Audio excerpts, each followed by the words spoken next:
आज की बात अब हर शाम सोमवार से शुक्रवार 8:30 बजे से।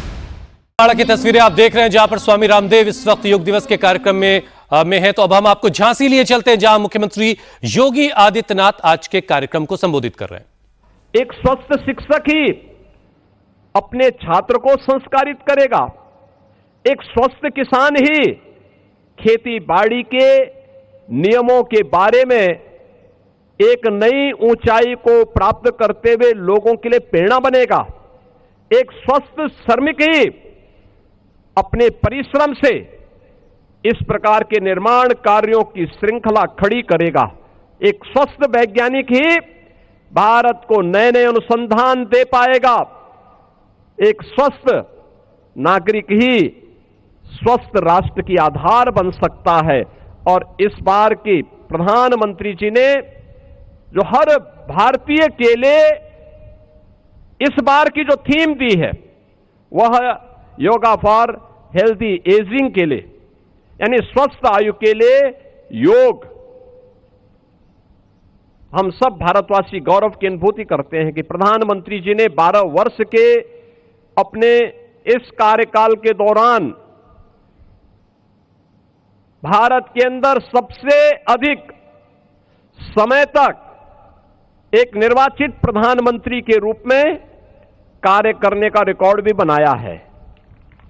और भारत की विरासत को सम्मान देने का कार्यक्रम किस रूप में, योग को अंतर्राष्ट्रीय मान्यता देनी हो। आज दुनिया के लगभग 200 देश योग के साथ जुड़ रहे हैं। आप इस बात को महसूस करते होंगे कि कैसे दुनिया के अंदर योग के प्रति अब लोगों के मन में एक लालसा पैदा हुई है और हर व्यक्ति चाहता है कि भारत का कोई युवा आकर के वहां योग के कार्यक्रम के साथ उन परंपराओं के साथ जोड़े और दुनिया को स्वस्थ रहने के लिए प्रेरित कर सके। यानी एक नया फील्ड भारत के युवाओं के लिए आयुष विधा के प्रति प्रधानमंत्री जी ने भारत के नागरिकों के लिए आयुष विधा के लिए एक नया क्षेत्र खोला है दुनिया के अंदर। हम जितना उसका उपयोग कर पाएंगे वह उतना उनके हित में भी और देश के हित में भी होगा। पहली बार देश के अंदर भारत की परंपरागत ट्रेडिशनल मेडिसिन को उन्होंने आयुष मंत्रालय के रूप में मान्यता दी और उत्तर प्रदेश के अंदर आयुष मंत्री यहां पर स्वयं इस कार्यक्रम का हिस्सा बन रहे थे, जिनका उद्बोधन अभी आपने कुछ देर पहले सुनने को आपको प्राप्त हुआ था। याद रखना, स्वस्थ शरीर में ही स्वस्थ मस्तिष्क होगा, ये हम बचपन में सुनते रहे हैं। और स्वस्थ मस्तिष्क होगा तो स्वस्थ बुद्धि भी होगी, और स्वस्थ बुद्धि होगी तो स्वस्थ आत्मा भी होगी। उसी आत्मा में ईश्वर का वास भी होता है। यानी प्रारंभ आधार कहां है? स्वस्थ शरीर।